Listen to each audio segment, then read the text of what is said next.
புதுசாக திருமணமான புதுமண ஜோடி 2 பேரும் ஒரு ஷாப்பிங் போகிறாங்க. அங்கே ஷாப்பிங் போகிறப்ப ஜாமான் வாங்கிட்டு இருப்பேன். மனைவி சொல்கிறா, ஏங்க அவர் பாருங்களா, அவரோட பேண்ட்டை பார்க்கலாம் சூப்பராக இருக்குது, அந்த கலர் நல்லா இருக்குது, அவரோட ஷர்ட்டு பார்க்கலாம் அழகாக போட்டிருக்காரு, நல்லா டிசைனாக இருக்குது, அந்த மாதிரி நீங்களும் போட்டால் என்னங்க அப்படின்னு சொல்கிறாங்க. சொல்லிட்டு வந்துட்டு இருக்கும்போது இன்னொருத்தரை பார்க்குறாங்களாம். அப்போ ஏங்க அவர் செருப்பு போட்டுருக்காரு, அந்த செருப்பு அழகாக இருக்கு பாருங்க, அந்த மாதிரி அவ்வளோ லுக்கு அழகாக டீசெண்டாக இருக்கு பாருங்க, அந்த மாதிரி செருப்பு நீங்களும் வாங்கி போடுங்க அப்படின்னு மனைவி சொல்லலாம்.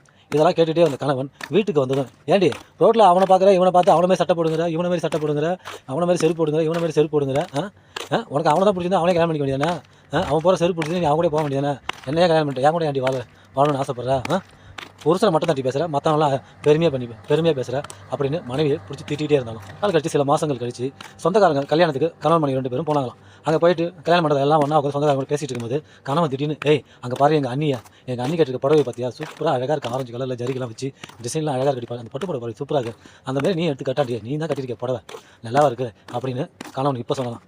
மறுநாள் கணவன் எந்த பட்டுப்புடவை சொன்னானோ அதே பட்டுப்புடவை மனைவி கட்டிக்கிட்டு நேரில் வந்து நின்று, பார்த்தீங்களா உங்கள் அண்ணி கட்டிருக்க மாதிரியே பட்டுப்புடவை நீங்கள் சொன்னீங்களா, அதை நான் வாங்கிட்டேன் பார்த்தீங்களா அப்படின்னு சொன்னாலாம். இப்போ அந்த மனைவி அந்த பட்டுப்புடவை கட்டிக்கிட்டு வந்ததும் அதை பார்த்த கணவன், ஐயோ சூப்பராக கட்டி செலக்கட்டி அம்மாட்டி சக்கையாக இருக்கடி, உனக்கு இந்த பட்டுப்புடவை அழகாக இருக்கடி, எங்கள் அண்ணியை விட உனக்கு தானே இந்த பட்டுப்புடவை அழகாக உன் உடம்புக்கு ஏற்ற மாதிரி செஞ்ச மாதிரி சிலையா தேவதை மாதிரி இருக்கடி, சக்கையாக இருக்கடி அப்படின்னு மனைவி பெருமையாக பேசிட்டு இருந்தாலாம்.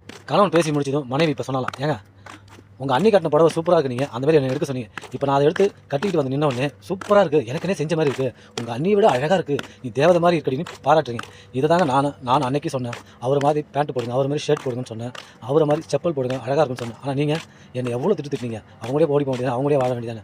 அதாவதுங்க எந்த பெண்ணும் மற்றவங்கள உயர்த்தி பேசி தன்னுடைய கணவனை மட்டம் தட்டி பேச மாட்டாங்க, மற்றவங்கள மாதிரி தான் புருஷனும் நல்லா இருக்கணும் அழகாக இருக்கணும் அப்படின்னு தான் நினைப்பாங்க அப்படின்னு மனைவி சொன்னதும் கணவனும் சாரிடி செல்லும் அப்படின்னா.